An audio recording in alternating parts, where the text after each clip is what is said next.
Selamat pagi pemirsa, apa kabar Anda hari ini? Senang sekali dapat menjumpai Anda dalam berita Papua hari ini. Saya Yuni Rumbarar bersama tim redaksi telah menyiapkan sejumlah berita menarik dan aktual untuk Anda. Berikut 3 berita utama.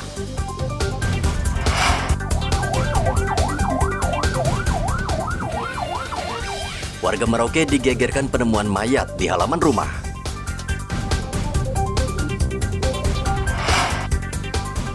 Sistem noken membuat 12 kabupaten di Papua rawan konflik pemilu 2024. Nelayan 1 minggu tidak melaut, ikan di Pasar Wamanggu Merauke kosong.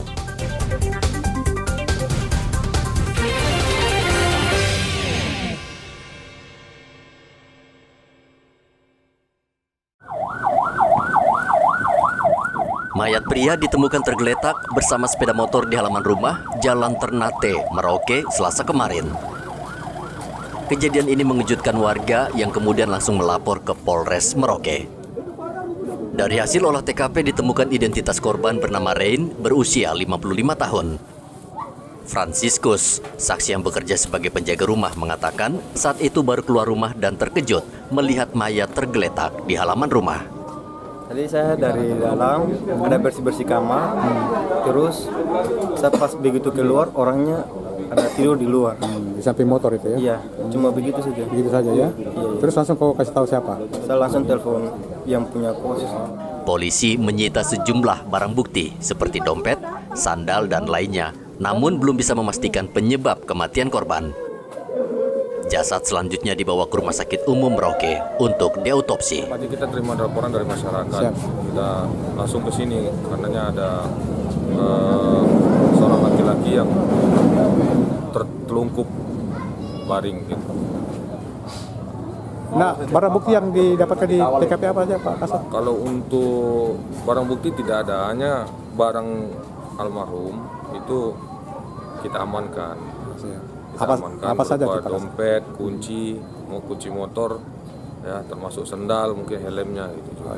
Tanda-tanda kekerasan Pak Kasat? Kalau untuk kekerasan sampai sekarang belum ada karena kita harus Rumah sakit dulu cek ya? dokter dulu ya, visum dulu. Keluarga korban sempat mendatangi lokasi kejadian. Mereka mengatakan Rain sehari-hari bekerja di salah satu perusahaan swasta.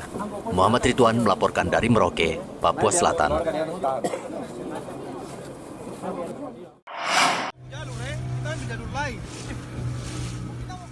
Tim SAR gabungan hingga berita ini disusun masih mencari 2 nelayan yang hilang di perairan Timika.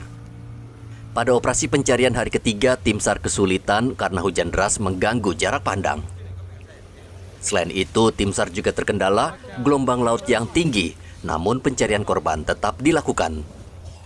Pencarian 2 korban kapal nelayan di perairan Timika. Pada hari ini, tim SAR gabungan melakukan pencarian dari Muara Port Said ke arah laut kurang lebih 12 nautical mile. Dilanjutkan ke arah barat daya hingga Muara Atuka dan kembali ke Timika dengan hasil pencarian nihil. Informasi yang kami terima dari tim di lapangan bahwa kondisi cuaca saat ini atau saat tim melaksanakan pencarian, gelombang cukup tinggi, jarak pandang terbatas dikarenakan cuaca di daerah pencarian berkabut. Oleh sebab itu tidak maksimal untuk tim pada saat pengamatan di daerah pencarian. Operasi akan kembali dilanjutkan hari ini dengan memperluas area pencarian serta menyisir bibir pantai. Sebelumnya 2 nelayan hilang di Muara Port Said, Timika akibat perahu mereka terbalik dihantam ombak. 1 dari rekan mereka diselamatkan kapal nelayan yang kebetulan melintas. Dari Mimika, Papua Tengah, Igobat Momolin melaporkan.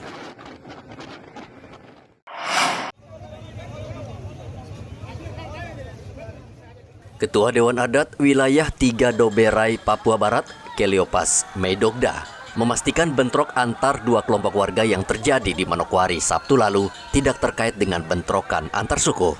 Menurut Keliopas, bentrokan dipicu ulah sekelompok orang yang bertindak kriminal dengan menganiaya seorang warga. Keliopas mendesak polisi segera menyelesaikan kasus ini dan menyeret para pelaku yang menjadi provokator. Masalah sudah ada di dalam tanya pihak kepolisian tadi. Harapan Bapak itu masalah itu supaya kita selesaikan. Tidak boleh ada komando, ada mandat untuk melakukan segala sesuatu itu. Karena semua orang Papua yang ada di Manokwari ini itu orang sebagai orang asli Papua yang nanti membangun Manokwari, menjaga Manokwari, ketertiban Manokwari. Jadi harapan Bapak masalah sudah ada di pihak kepolisian, berarti tidak boleh.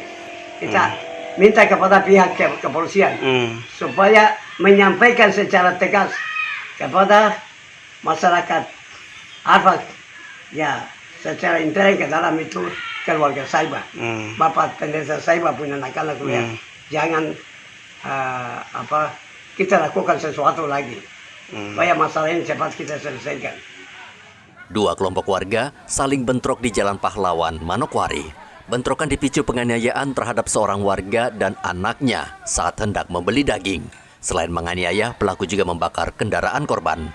Polisi kini sudah menetapkan 6 tersangka. Mereka berdalih menganiaya dalam keadaan mabuk minuman keras. Dari Manokwari, Papua Barat, Edi melaporkan.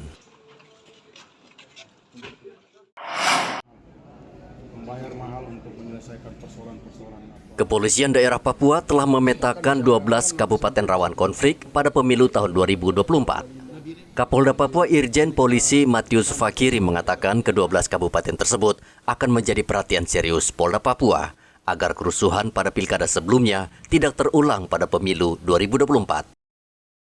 Matius meminta agar penggunaan sistem ikat atau noken dikurangi karena sistem tersebut pemicu konflik yang menimbulkan korban jiwa. Mau kalau bisa kita secara bertahap kita mengurangi ini sistem ikat noken.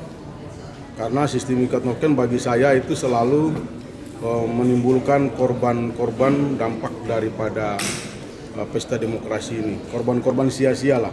Karena apa? Mereka merebut sisa suara itu, para pelaku politik ini. Nah ini juga nanti pada saat saya coffee morning keliling di daerah otonomi baru ini saya akan menyampaikan langsung di tempat masing-masing supaya kita pastikan bahwa pemilu ini kalau bisa semuanya one man one vote. Memang pemerintah kan sudah mengambil langkah-langkah maju yaitu untuk perekaman mata, tapi memang tidak bisa sebagaimana kita mau. Kan kalau di daerah pegunungan ini agak susah karena ya kita bisa ya mudah-mudahan tidak karena politik ya. Karena kalau nanti masalah politik kan sudah dilihat angkanya 100 sekian, tahu-tahu kalau rekaman mata cuma 70-an atau 40-an. Jadi ini saya kurang tidak mau masuk itu, tapi nanti kan datanya bisa ada dipastikan oleh BPS, dipastikan oleh pemerintah, nanti kita combine dengan apa yang sudah dilakukan oleh teman-teman penyelenggara itu KPU. Kapolda berharap pemerintah daerah bersama Komisioner KPU dan Bawaslu mengawasi daftar pemilih tetap. Mabes Polri saat ini menyiagakan ribuan personel Brimob Nusantara apabila terjadi peningkatan gangguan keamanan di Papua. Sistem noken adalah sistem memilih dengan cara keterwakilan sehingga satu orang kepala suku bisa mewakili ribuan warga memilih calon. Dari kota Jayapura, Papua, Hendra melaporkan.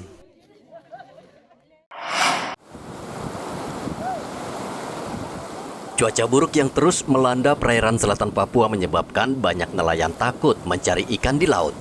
Akibatnya selama sepekan terakhir, ikan laut seperti bandeng, tongkol, dan marlin tidak ada di pasaran.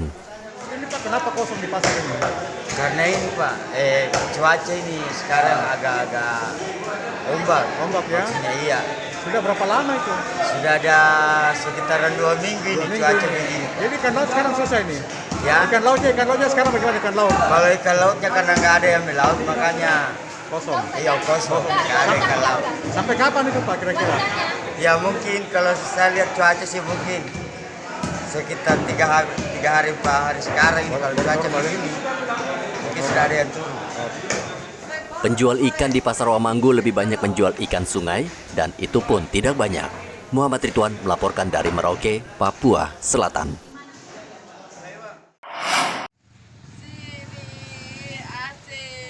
Minyak kita yang disubsidi pemerintah saat ini langka di pasaran. Kalaupun ada, harganya lebih tinggi dibanding harga yang dipatok pemerintah sebesar Rp14.000 per liter. Minyak kita di Pasar Wamanggu, Merauke dijual Rp16 hingga Rp18.000 per liter. Minyak kita bagaimana, Pak?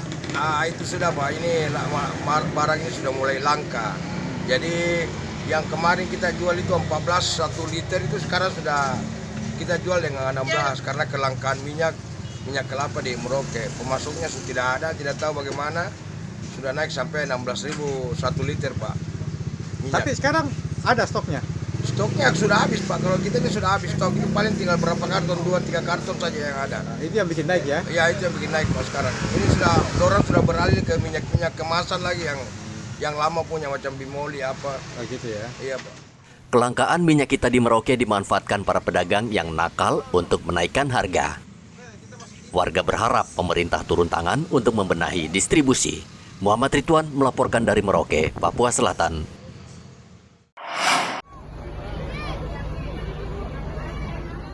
195 jemaah haji asal Papua yang tergabung dalam Kloter 7 tiba di Asrama Haji Sudiang, Sulawesi Selatan. Mereka diterima PPIH Embarkasi dan Debarkasi Makassar di Aula Arafah. Kloter 7 merupakan kloter gabungan asal Provinsi Papua dan Sulawesi Selatan yang keseluruhan berjumlah 392 jemaah haji.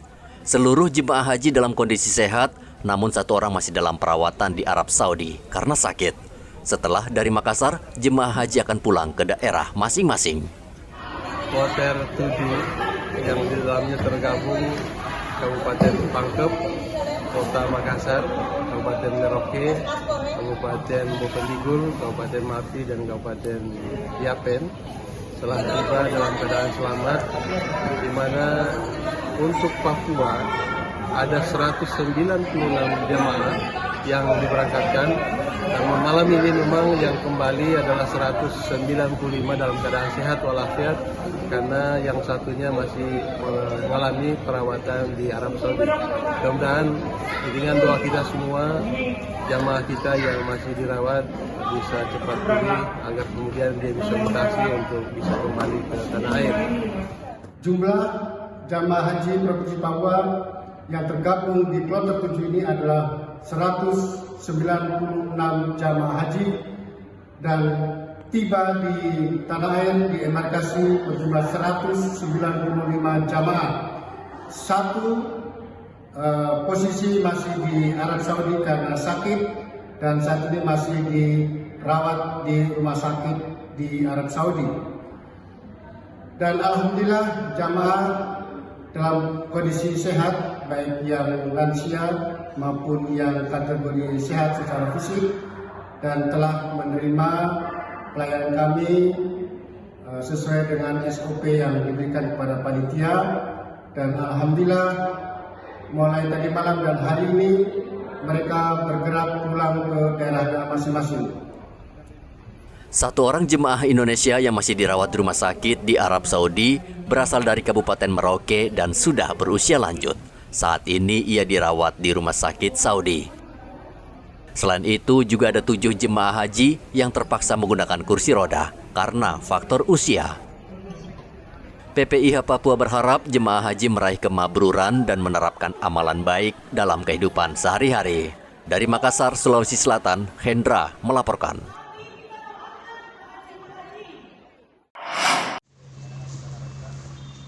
Polres Merauke melarang keras anggota Polres menggunakan kendaraan roda 2 maupun roda 4 yang statusnya masih tersangkut masalah hukum alias mobil bodong.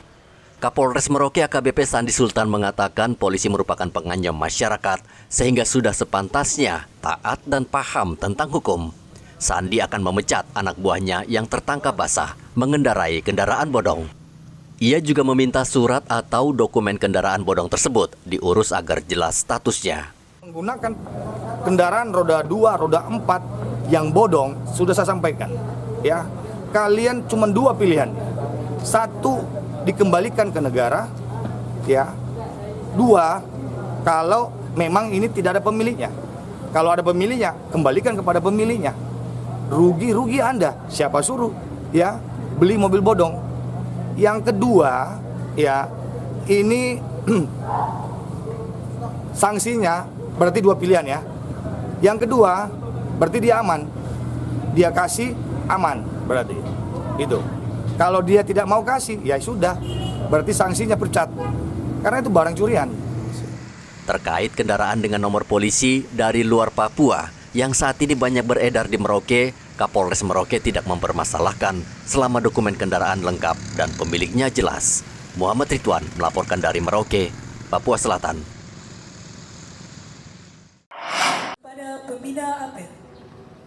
Polres Kepulauan Yapen Selasa kemarin menggelar apel pasukan Operasi Patuh Kartens 2023 di Mapolres Kepulauan Yapen.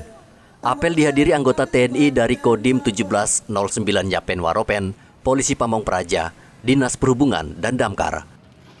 Kapolres Kepulauan Yapen AKBP Herzoni Saragih mengatakan operasi akan dilaksanakan selama 14 hari. Ia meminta seluruh anggota bekerja dengan disiplin serta memprioritaskan penindakan terhadap 7 pelanggaran. Terdapat 7 prioritas pelanggaran sebagai berikut. A. Pengemudi atau pengendara ramor yang menggunakan ponsel saat berkendara. B. Pengemudi atau pengendara ramor yang masih di bawah umur.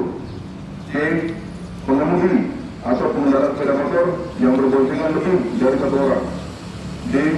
Pengemudi atau pengendara sepeda motor yang tidak menggunakan helm TNI dan pengemudi atau pengendara ramor yang tidak menggunakan safety belt. Pengemudi atau pengendara ramor dalam pengaruh minuman atau mengkonsumsi alkohol. F. Pengemudi atau pengendara ramor yang melawan arus.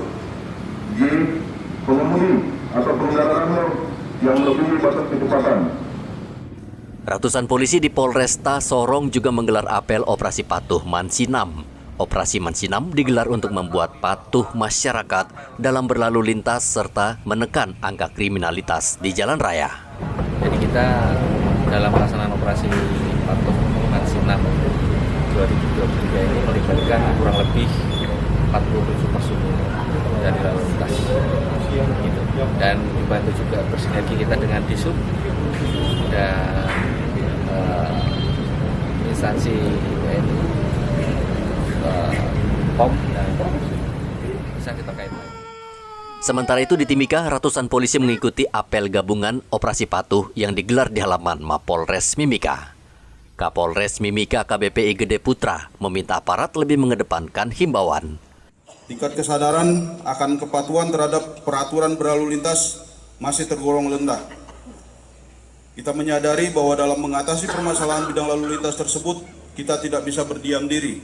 Bahkan kita wajib melakukan berbagai upaya untuk menciptakan Kamsel Tipcar Lantas yang aman dan kondusif, serta perlu adanya kerjasama dan koordinasi dengan instansi terkait serta partisipasi masyarakat dalam mendukung Kamsel Tipcar Lantas. Perlu diketahui bersama perbandingan data laka pada pelaksanaan Operasi Patuh Kartens tahun 2021 dan 2022 adalah sebagai berikut. Data jumlah kecelakaan lalu lintas pada tahun 2021 sejumlah 10 kejadian dan pada tahun 2022 sejumlah 34 kejadian atau mengalami kenaikan tren sebesar 240%. Kapolres juga meminta pengendara selalu mematuhi aturan berlalu lintas. Tim Liputan melaporkan dari Yapen, Sorong, dan Timika. Informasi tadi sekaligus menutup jumpa kita dalam berita Papua hari ini. Saya Yuni Rumbarar dan tim redaksi yang bertugas mengucapkan terima kasih atas perhatian Anda. Selamat pagi dan sampai jumpa. Wanyamri.